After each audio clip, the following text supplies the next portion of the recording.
Can you hear me? Imagine this. You enter in a room full of professionals, people with decades of experience, authority, confidence, judgment. And there you stand. You are just 16 years old. You feel like a kid at a grown-up dinner party. You can almost hear their silent judgment of why you're there. Most of you might not be 16 anymore in this room, but I bet you felt that kind of intimidation before. I was not just 16. I have just learned how to speak English. I have just moved from Italy to Qatar, and I was a girl. But that moment of total discomfort was when I realized for the first time the true power of resilience. Leaving my cozy room was where my transformation actually began. And now I realize why children in Italy, they always sit at the grown-up table, not at the children table. Because being at that wrong table trains you that leadership actually is not about age or authority, but it's about how you carry yourself, how you make other people feel, and your ability to adapt.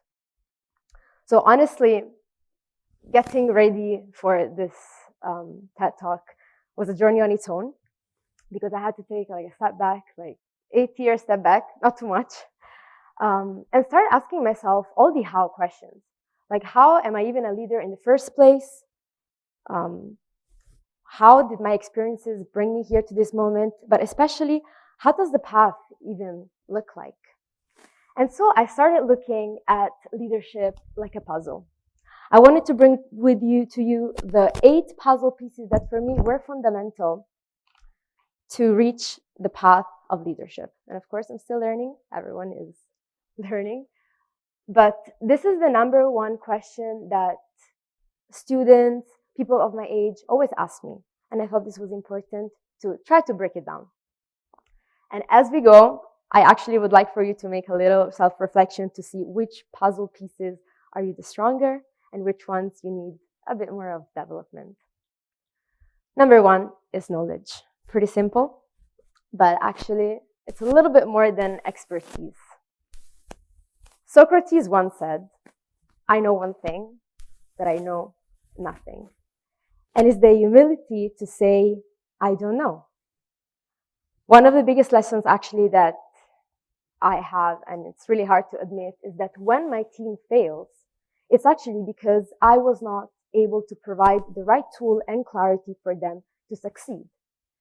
It's a really humbling experience to admit this also in front of all of these people. But from admitting, that's when the true learning curve actually begins. And this is the difference I feel between my high school in Italy and in Qatar.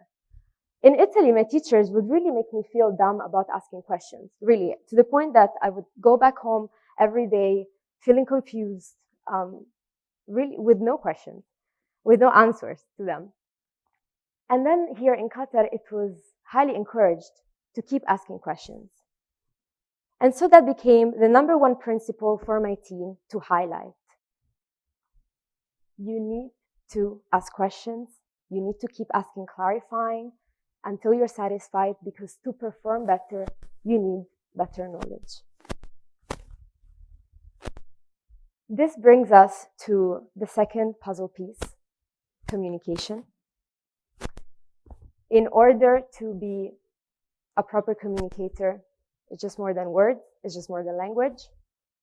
I have another quote that is not what you say, but how you say it. This is not Socrates, this is my dad's quote. And he's a leader himself, and he struggled with communication. He actually learned English at a very late stage in his life. And because we struggled with language, we focused on something else. Communication, yes, it's about clarity, of course, but it's about especially how you make the other person feel heard and valued. And you can't really do that without empathy. Empathy is a very powerful leadership tool. It allows you to build connection, to understand struggle, and especially to lead with compassion. I was a very emotional and empathic child growing up, but I was very bad at communicating it. to the point that because I'm a very straightforward person, I thought that the right way of communicating was to speak the plain, raw truth. And you can imagine how many issues it put me into. It was a very bad communicator, and I had to work on it. But I understood that empathy builds trust, and trust builds teams.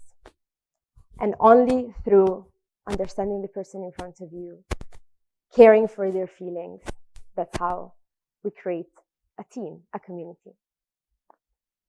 But what if there's no charisma? I mean, I can trust you. Now you have knowledge, you have communication, you have empathy. But charisma is what actually empowers people. It's what allows your team to stay positive, to stay calm during the struggles. And charisma actually can empower.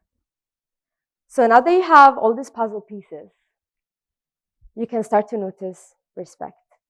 People start to respect you. They feel empowered by you. They feel like you have a knowledge with you.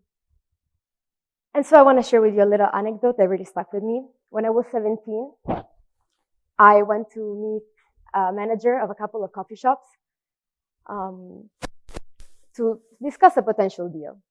He was really impressed with my products, with the services that I was offering, and he was happy. And just before he signed that deal, he started asking me questions. How old are you? And I knew this was coming, but I tried to diverge the conversation. This is not important. You like my product, you like my services, let's get going. And he was really uncomfortably asking me about my age. And so I said, okay, I'm 17. And he started laughing. I remember his laugh. He was like, how am I able to trust you with my money if you're just 17? I don't know, are you in high school still? I was like, yeah, but look, because I knew it was coming, I was very calm. I don't know. And I said something like, my age is not going to affect the quality and the product and the services I'm providing you. Plus, I am going to personally deliver to you, so don't worry. And because he didn't have maybe, another supplier, or he liked my answer, he accepted, and I made the deal. It was one of my first deals with a couple of coffee shops to make uniforms, customized streetwear. And when the time came for me to deliver the product, he was happy, he was surprised. And that was a small win for me, because honestly, your actions speak louder than people's assumptions, truly. And what I wanted to say here is that respect is the only thing that we can try to demand as much as we can, but it's something that we always have to earn. And because respect is such a wide topic, I have another anecdote. I wasn't planning to share it, but I had to give a little shout out to my husband here, Tarek, that is here present, because actually this morning, he made me realize something. He came to me and he asked me, do you know every name of every receptionist in our building? And I said, no. Why? I mean, maybe I know one. But why?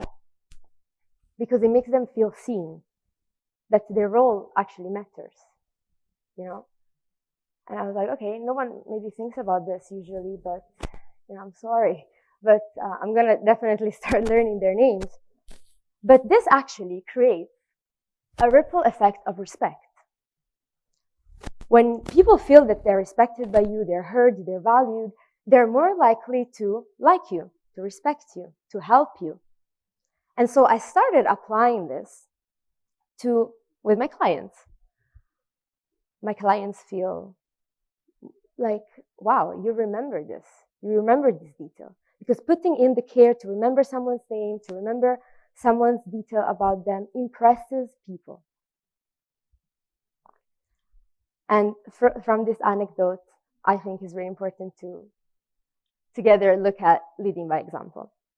So my mom always says, and her mom always used to tell her, chi sa fare sa anche comandare. And I'm going to kind of translate this from Italian, that says, he who knows how to lead, he who knows how to do, knows how to lead. And I mean, in Italian it makes much more sense, but in English, I think what she was trying to say is that how can you expect people to follow you if you're not doing it yourself first? And as a leader, you start losing credibility if you don't do that, right? You really need to show that you want to put the work, you have the willingness to put the work first before your team. And to do that, as the speakers before me said, we have to be generous about sharing knowledge. The team wants to have a leader that they feel comfortable with to ask questions. They have a leader that is empathic.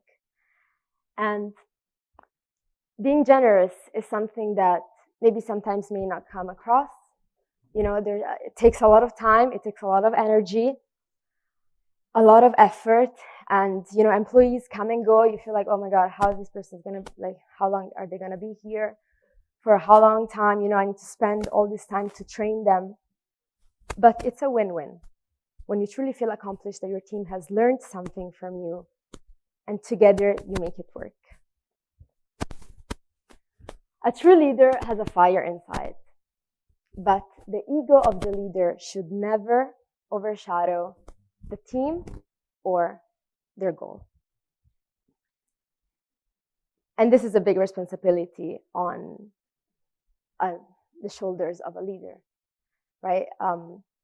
Responsibility comes in many forms, and we have the responsibility to also draw the line as a leader in work, in personal life. I can totally admit I'm a workaholic. I can work 15, 16, 17 hours a day. I don't feel the weight of working, but my body feels the pressure. And the people around me feel the pressure for me, because you can't overwork that much. And so one time, actually, someone asked my mom when I was 16, how are you putting all this much responsibility on your daughter? She's just 16 and you want her to start a company? And for me, it was quite confusing, to be honest, because no one forced me to do that. I felt I was ready. And responsibility is something that we all need sooner or later. We all need responsibility to grow up. And so I thought, I have the responsibility to my team, to my mother that has believed in me, to myself, but especially when it becomes so exhausting, you feel so overworked, that you have the responsibility to draw the line, to really say what I can do and what I can't. And before I leave you, because there's actually hundreds of puzzle pieces that we should talk about, but we have limited time, I want to address the beauty of failure. Because 19th of January 2000, I was born. I'm 24 now, if you were making the math. And I'm a Capricorn, so now you can tell I'm a workaholic. My mom tells me always, all my life, you were born with an old soul. Since your first year, you wanted to do everything by yourself. You didn't want to listen any command. You wanted to be by your own. I'm like, wow. And I did that. I kind of did that. My parents allowed me. They gave me the freedom. And by 13, 14 years old, I lost myself, of course. I was so young, but I felt so old, I lost myself, and that led me to fail my first year of high school. And that was a huge fail for me, because I thought that I had high standards. But from that failure, at the same time, this opportunity of coming to Qatar came across to my parents. And, I was 14. You know how teenagers are. I was living in Milan. I had to go to the other side of the world. But something clicked in me really, and I thought, wow, what a great opportunity. No one knows who I am. New language, new country. I can become someone else. And that's what I did. From that failure, I graduated high school and university with the highest marks and honors while working full-time on this company. It's a small company.